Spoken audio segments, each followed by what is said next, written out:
volailles pour leur propre consommation. La région était fertile, comme l'illustre un ouvrage punique sur l'agriculture qui a survécu au siècle. Il devait être précieux aux yeux des Romains, puisqu'ils l'ont traduit en latin. Les Carthaginois se nourrissaient principalement de céréales et de pain.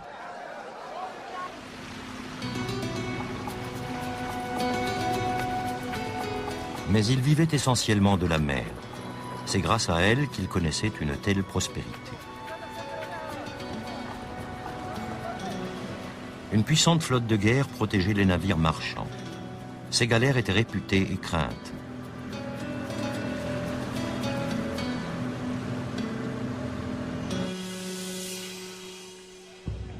Vue du ciel, la ville antique offrait un spectacle unique. Pour protéger leur flotte, les Carthaginois avaient aménagé un double port artificiel. Ce bassin circulaire abritait les bâtiments militaires. De ce port, il ne reste aujourd'hui que quelques pans de murs et le bassin de forme arrondie.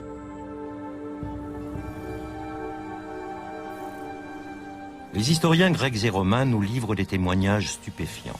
D'après eux, ce port pouvait lancer l'intégralité de sa flotte en un temps record. Pour s'emparer de Carthage, les Romains ont dû éclaircir ce mystère. Ce port était un endroit très secret. Comme il y avait plusieurs et beaucoup d'étrangers qui étaient à Carthage, les Carthaginois l'avaient entouré d'un grand mur pour empêcher que les regards indiscrets ne voient ce qui se passait dedans. Ils ne pouvaient compter, par exemple, le nombre de navires qui étaient ici en réparation. C'était donc un endroit particulièrement protégé et secret de la ville.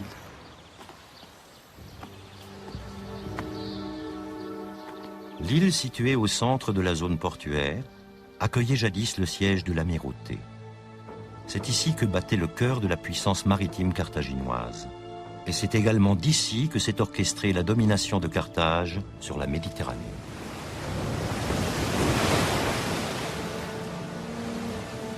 Les vaisseaux de guerre protégeaient les voies maritimes et les installations commerciales contre les pirates, mais n'hésitaient pas non plus à dévaliser les autres navires. La suprématie de la flotte carthaginoise n'était pas due à ses navires, mais à ses rameurs et au talent de ses capitaines.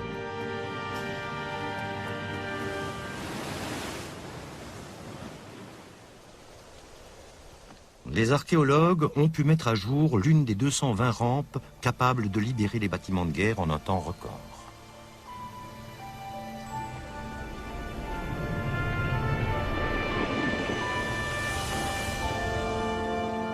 Mais il ne s'agit là que d'une infime partie du secret de ce port très sophistiqué.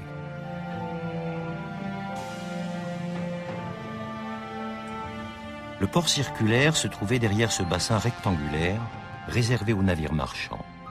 Il était donc invisible depuis la mer et de surcroît, il était fermé par une porte.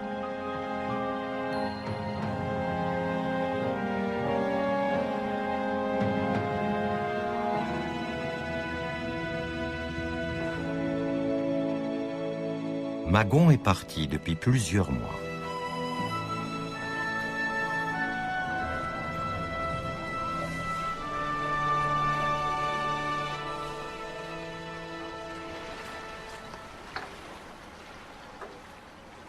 Voici le port de Kélibia, d'origine punique. Ici, on trouve encore certains de ces immenses navires en bois qui ont régné sur la Méditerranée.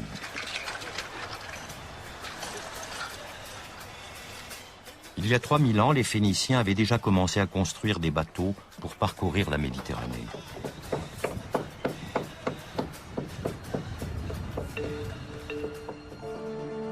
Ils venaient de la cité-État de Tyr, dans l'actuel Liban.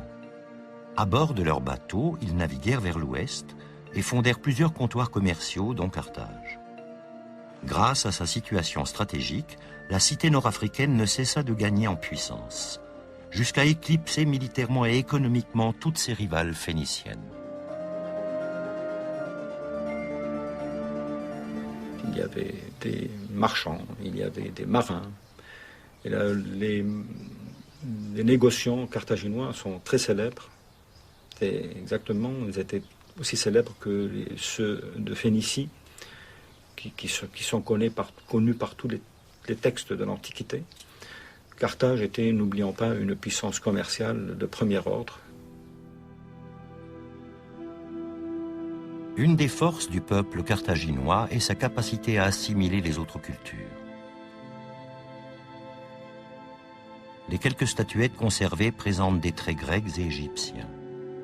L'ouverture d'esprit des Carthaginois est certainement l'une des raisons principales de leur réussite dans le négoce.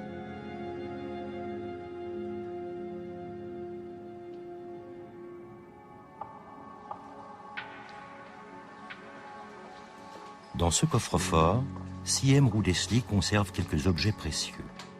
Au cours des siècles, ils ont échappé aux soldats romains et aux pilleurs de tombes.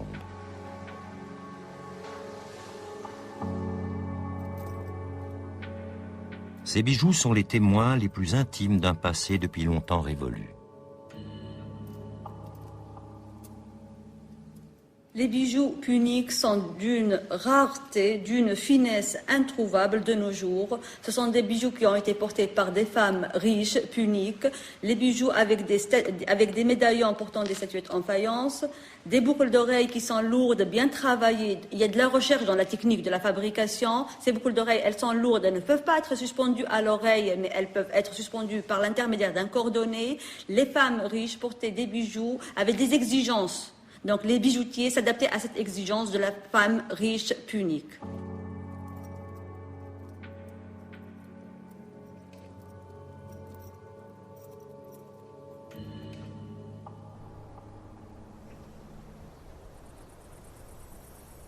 Kherkouan. Cette ville punique située au bord de la mer, à l'est de Carthage, a également été rasée par les Romains. On ignore encore pourquoi Kherkouan n'a pas été reconstruite à l'époque romaine comme les autres villes.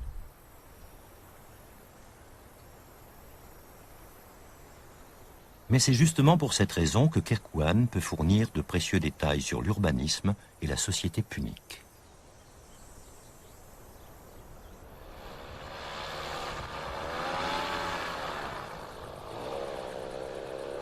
Ici, les hélicoptères sont interdits.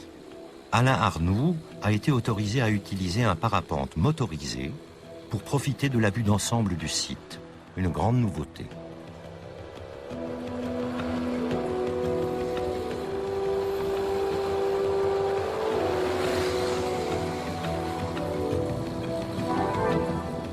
Vu d'en haut, on distingue nettement le plan de la cité. Les maisons sont petites, il n'y a ni palais ni bâtiment d'envergure.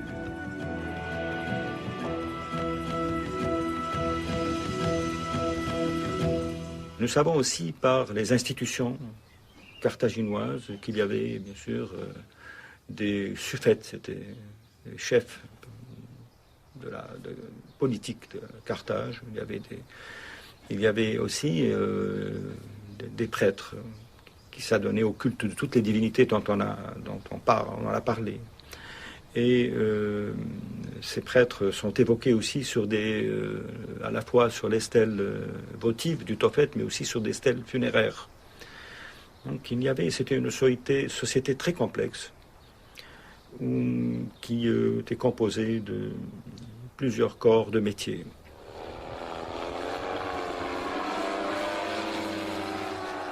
Le pouvoir était exercé par les suffètes, 2 représentants élus par les commerçants. Carthage n'a donc jamais connu de roi.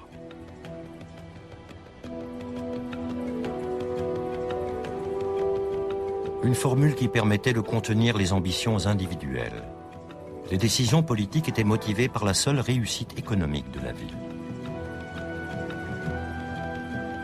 En quelque sorte, il s'agissait d'une démocratie, mais pas pour tout le monde.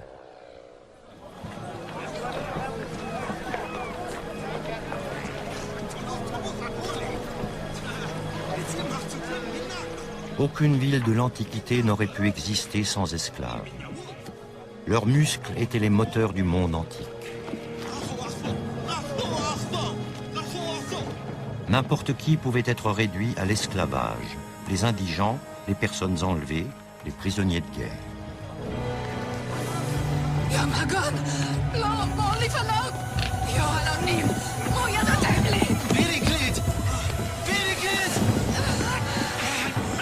Le bateau de Magon a été attaqué par des pirates. Au lieu de rentrer chez lui couvert de richesses, l'homme libre est devenu un esclave sans aucun droit et abandonné des dieux.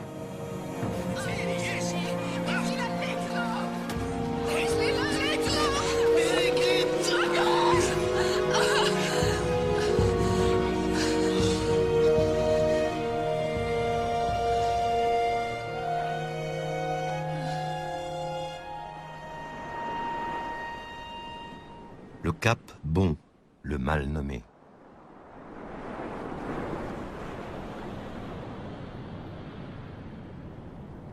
Dans l'Antiquité, c'était un lieu de terreur et de souffrance.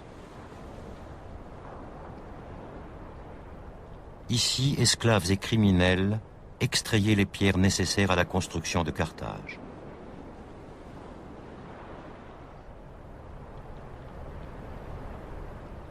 « 15 mètres sous terre, des grottes, creusées par la main des esclaves, s'enfoncent profondément dans la pierre. Sur les parois, on distingue encore les traces de leurs ciseaux.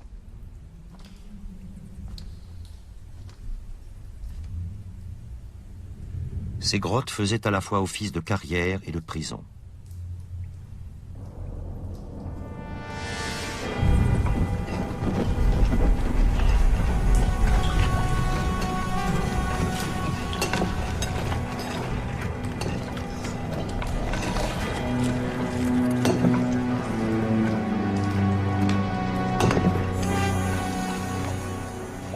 Lorsque le destin conduit un esclave dans les carrières du Cap Bon, c'en est fini de lui.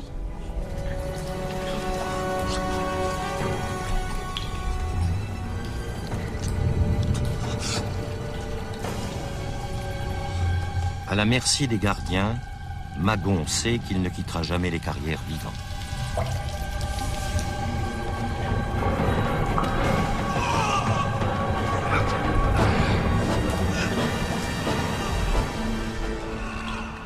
Une journée de voyage à peine le sépare de son ancienne vie. Car chaque jour, des navires chargés de pierres quittent le Cap Bon à destination de Carthage.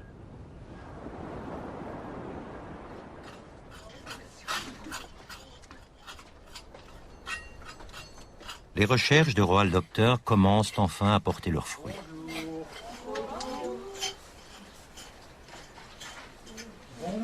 Avec ses assistants, il a retrouvé les restes du mur de la ville punique.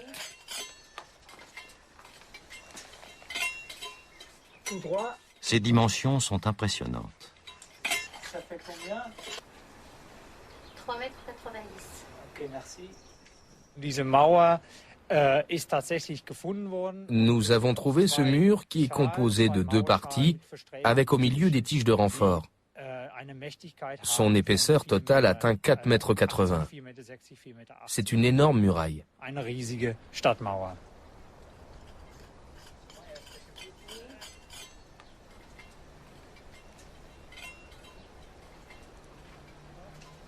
Ce mur avait un rôle défensif, mais il marquait également la séparation entre les quartiers d'habitation et les zones industrielles.